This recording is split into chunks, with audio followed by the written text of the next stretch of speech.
Before the show starts, drop a comment below with where you're watching from, then sit back, relax, and get ready for some chilling stories.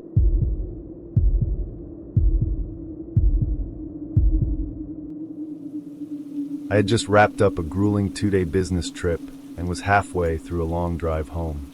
It was already past 11 p.m., and I was running on fumes. I figured pushing through another 3.5 hours wasn't worth it, especially not on those empty, winding back roads. That's when I spotted it, a faded neon sign flickering red, hilltop in vacancy. It looked like the kind of place you'd only stop at if you were desperate. And that night I pulled into the gravel lot, crunching stones under my tires. The building looked like it hadn't been updated since the 80s. One flickering security light illuminated the entrance, and even from outside, I could tell the lobby had that sour, chemical motel smell. Inside, a man sat behind the counter, hunched over a small black and white TV that was playing static. He was in his 50s, unshaven, yellow teeth, greasy thinning hair slicked back like he thought it made him look professional. His name tag was crooked, Gary. "Need a room?" he asked without looking up. "Yeah, just for the night," I replied, reaching for my wallet. He didn't ask for ID. Didn't take a credit card. Just grabbed a key from the wall, an actual key, not a card, and mumbled, "Room 207. Upstairs, end of the hall." I hesitated, expecting some kind of paperwork. He just turned back to the static-filled screen. I climbed the narrow staircase, the old carpet squishing under my shoes like it was soaked in something. The hallway lights were dim, a few flickering, one completely out. My room was at the very end, dark brown door, brass handle, heavy as hell. Inside, it was exactly what I expected, faded floral bedspread, a small TV from another era, buzzing mini fridge, and curtains that didn't fully close. There was a vague chemical smell, like bleach mixed with mildew. But I was too tired to care. I locked the door, slid the flimsy chain across, double-checked the window, and collapsed face first onto the bed. Sometime around 2:30 a.m., I woke up. At first, I thought it was a dream. Then I heard it again, a soft thud, like someone bumping into a wall. Then another. Then crying. Soft, muffled sobs coming from the room next to mine. Room 208. I sat up, my pulse quickening. At first, I figured someone was having a rough night. Maybe a couple fighting. But the sounds didn't match that. The thuds weren't from pacing or bumping into furniture. They were too rhythmic. Almost like someone was struggling. Then I heard it, whispers. "Please stop. I won't say anything." It was so faint I thought I imagined it. I pressed my ear against the wall. Silence. Then one more whisper, almost desperate. "Help me." That was it. I was wide awake now. I grabbed my phone and stood quietly at the door. I wanted to believe it was just someone watching a movie or talking in their sleep. But something felt seriously wrong. Against my better judgment, I crept into the hallway. The corridor was quieter than it had any right to be. The air was heavy, stale. I approached room 208. No noise. No light underneath the door. But then I noticed, it wasn't shut completely. The latch hadn't caught. It was open by maybe an inch. My heart was pounding so hard I could feel it in my ears. I hesitated. Then slowly I pushed the door open. The room was dark, but enough moonlight slipped through the blinds for me to see. And what I saw nearly made me throw up. Chains bolted into the walls. A mattress on the floor, stained and torn. Rust-colored smears on the walls. A camera on a tripod, pointed directly at the bed. Zip ties. Duct tape. A pair of shoes, small like a woman's, half tucked under the bed. No one was in there, but it was obvious someone had been. Recently. Suddenly, I heard the front entrance door downstairs creak open. Then footsteps. Slow. Heavy. Moving toward the stairs. I backed out of the room, heart in my throat, and rushed silently back to mine. I locked everything, pulled the mini fridge in front of the door, and sat in the corner holding a lamp like it was a weapon. I didn't sleep. I didn't move. The footsteps came up the stairs, past my door, and stopped in front of room 208. There was a pause. Then the door to 208 slammed shut. Nothing after that. When the first light of morning filtered through the crooked curtains, I grabbed my bag and slipped out. I didn't check out. I didn't say a word to Gary, who was somehow back at the desk, just watching his damn static screen again. I drove straight to a police station and told them everything. They took it seriously, went out there immediately, but by the time they got to the Hilltop Inn, the place was empty. Gary? Gone. No employees. No guests. Room 208. Cleaned out. Spotless. Nothing but a neatly made bed and fresh towels. Like nothing had ever happened. They said the cameras were fake. Just props. The report went nowhere. The motel temporarily closed for renovation a few days later. But I still see it when I close my eyes. That room, that smell, those chains. And I still wonder if I was the next one. But they got interrupted.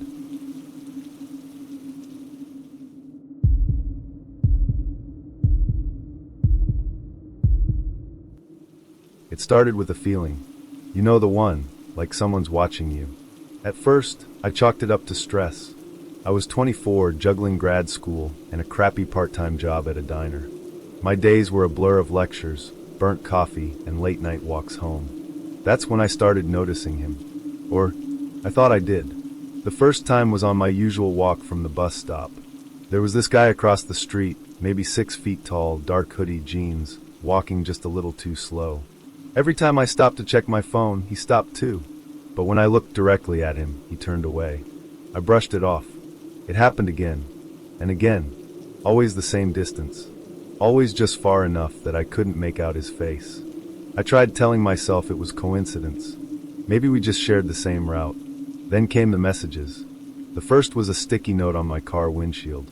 You look tired today. Rest well, Jess. I froze. I looked around the lot, empty. I didn't even tell people at work I had that car. Hell, my coworkers barely remembered my name. I didn't have enemies. No exes still hanging around. And it wasn't a joke.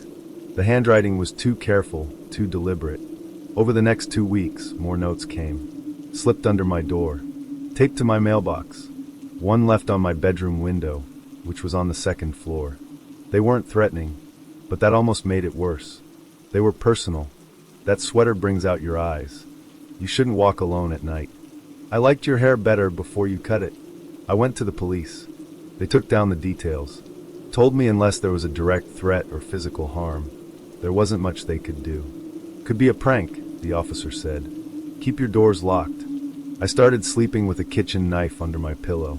Then one morning, I stepped out to leave for class and found a small box on my porch. Inside was an old Polaroid. It was me, sitting at my desk in my room studying. The photo was taken from outside my window.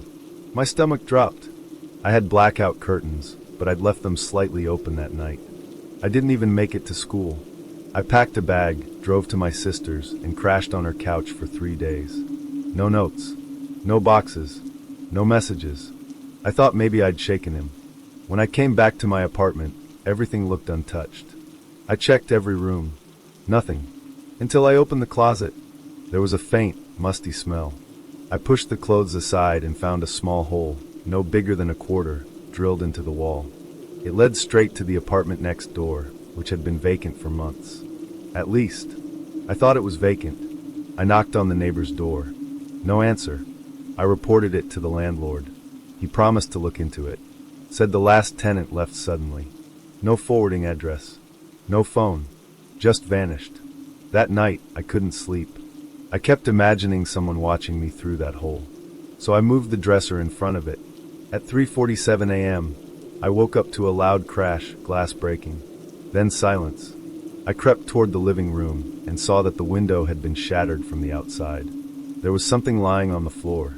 It was a framed photo of me and my mom, from years ago. From inside our family home. I ran. I called the cops again. This time they took it seriously. They started looking into former tenants, pulling surveillance footage from around the neighborhood. And that's when they found him. It wasn't a stranger. It was Eric, a guy I'd known years ago. He was 2 grades below me in high school. Quiet, always kind of off, but never dangerous. Or so I thought. Apparently, he'd been obsessed with me back then. We had 1 class together. I barely remembered him, but he remembered everything. He'd moved into the apartment next door using a fake name. Watched me for weeks before leaving, just so he could get closer without suspicion. He'd been in my place more than once. Took little things. Wrote those notes. I confronted him at the police station after they arrested him. He didn't say a word. just stared at me, smiling.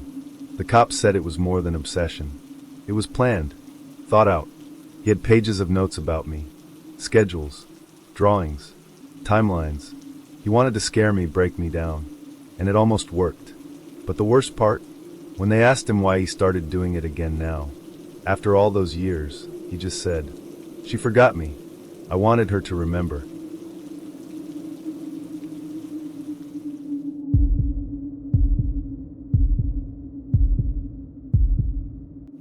We hadn't talked in over a decade, so when Kevin messaged me out of the blue and invited me to spend a weekend at his cabin, I was honestly surprised. We were childhood friends, tight back in middle school, but drifted apart like most people do. I figured, why not? I was between jobs, burnt out, and needed a break from the city. He lived out in the country now, in a small, quiet town about 90 miles from where I was. The idea of a peaceful weekend, catching up and drinking beers by a fire pit, actually sounded perfect. When I pulled up to the cabin, the first thing I noticed was how isolated it was. We were surrounded by dense woods, no cell signal, and the closest neighbor had to be at least a mile down the road. Kevin came out to greet me with a huge smile, beard thicker than I remembered, but the same intense eyes. "Damn, Mike, you look exactly the same," he said, slapping me on the back. "Come on in, man. Got a whole weekend planned." The cabin was decent, wooden floors, old furniture, lots of mounted deer heads. Not really my vibe, but whatever. He cooked us some steaks that night, and we drank until 2 a.m., reminiscing about dumb high school stories and people we used to know. But something felt off. It was in the way he stared a little too long, or how he'd laugh a bit too hard at things that weren't funny. He'd randomly bring up moments from school that I didn't even remember, little slights, forgotten arguments, stuff that seemed trivial to me. "You always had it easy, didn't you?" he said at one point, completely out of nowhere. I laughed it off, thinking he was just drunk. The next morning, I woke up with a pounding headache and found the front door was locked from the outside. I banged on it until Kevin came casually walking in from outside. "Hey man, you okay? Must have locked it by accident. Sorry about that." But the door wasn't just locked. It had a piece of wood wedged against it from the outside, like he'd been making sure it stayed shut. That's when I started getting a bad feeling in my gut. We went hiking that afternoon.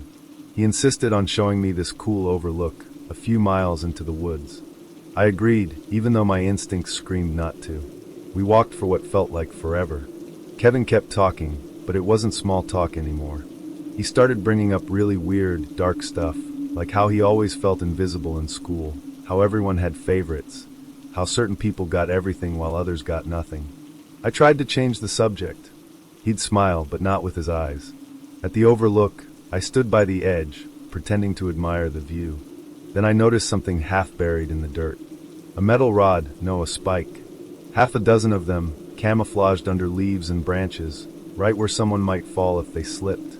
I stepped back slowly. "Hell of a view, huh?" Kevin said behind me. I could feel him staring. "I need to use the bathroom," I muttered. "Think I ate something bad." He laughed. "Bathroom? You're surrounded by nature, Mike." I forced a grin and made my way back toward the trail. My legs were jelly. My heart was racing. I kept telling myself I was overreacting. But then I saw it. Tied to a nearby tree, half hidden, was a rope. Thick, pre-tied in a loop. I didn't say a word. I just bolted. I ran harder than I ever had, ignoring the branches slashing my arms, the uneven ground. I didn't even know where I was going, just away. I could hear Kevin shouting my name behind me, first laughing, then yelling, then screaming. I finally reached the road, waving down a pickup truck like a lunatic. The old man driving didn't ask much, just saw the panic in my face and told me to hop in. We drove straight to the sheriff's office. I filed a report, told them everything. They went to the cabin. Kevin was gone. No trace. Just his truck, his cabin, and a journal. Inside were dozens of pages, all written in shaky handwriting. My name appeared over and over, along with sketches of the cabin, plans, quotes from school, things I'd said years ago that I didn't even remember. Apparently, Kevin had been nursing a grudge for over 15 years. Over what? Some girl we both liked. A party he wasn't invited to. A fight I didn't even recall. To him, it was everything. To me, it was nothing. And now he's still out there. Maybe still watching. Maybe still waiting for a second chance to make me remember.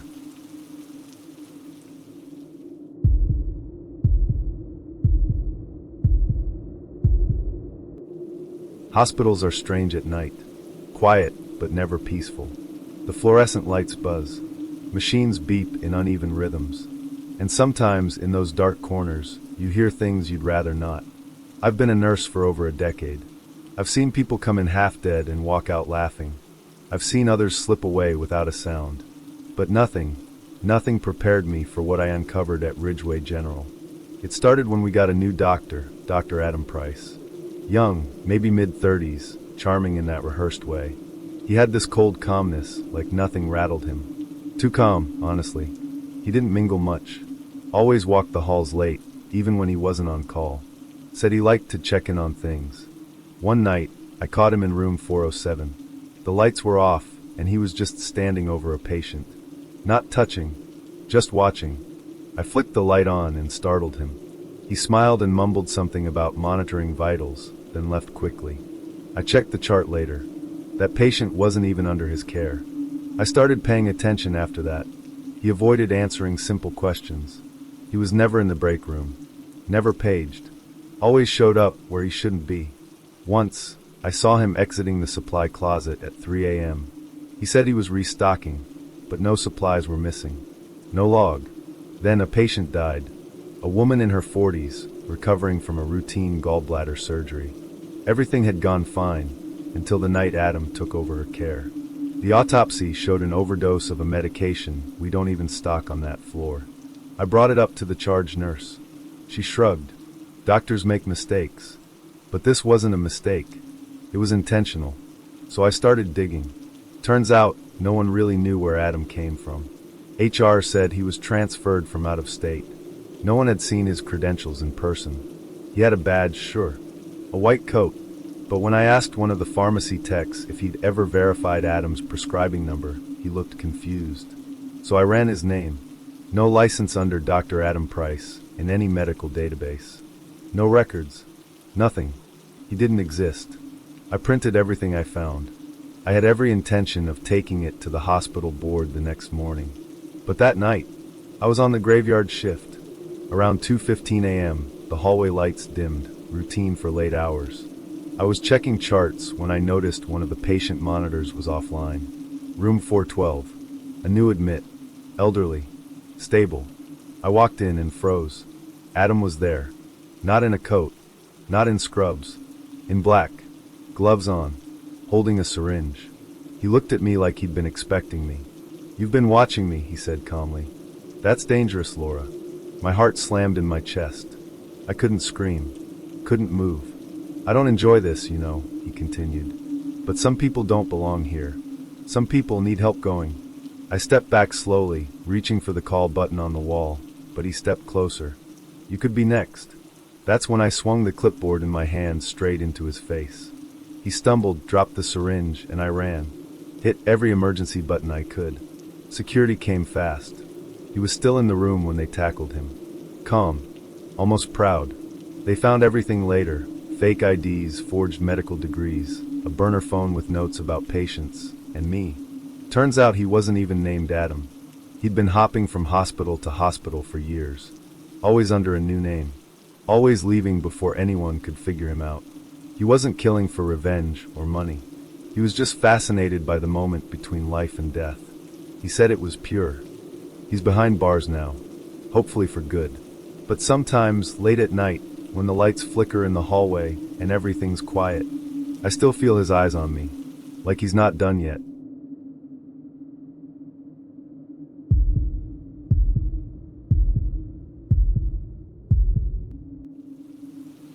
I should have known better. I mean, who goes on a trip with 5 strangers from the internet? But I'd been part of this vintage gear restoration forum for years.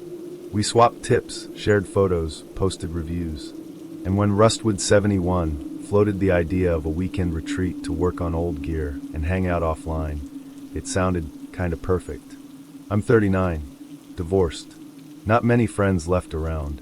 A weekend in the mountains, drinking beer, talking shop, fixing old radios? I was in. The plan was simple. Drive up Friday afternoon to a rented cabin about 2 hours north. Cell signal would be spotty, but we'd be off the grid, so who cared? When I pulled up, the place looked better than expected. Rustic but solid.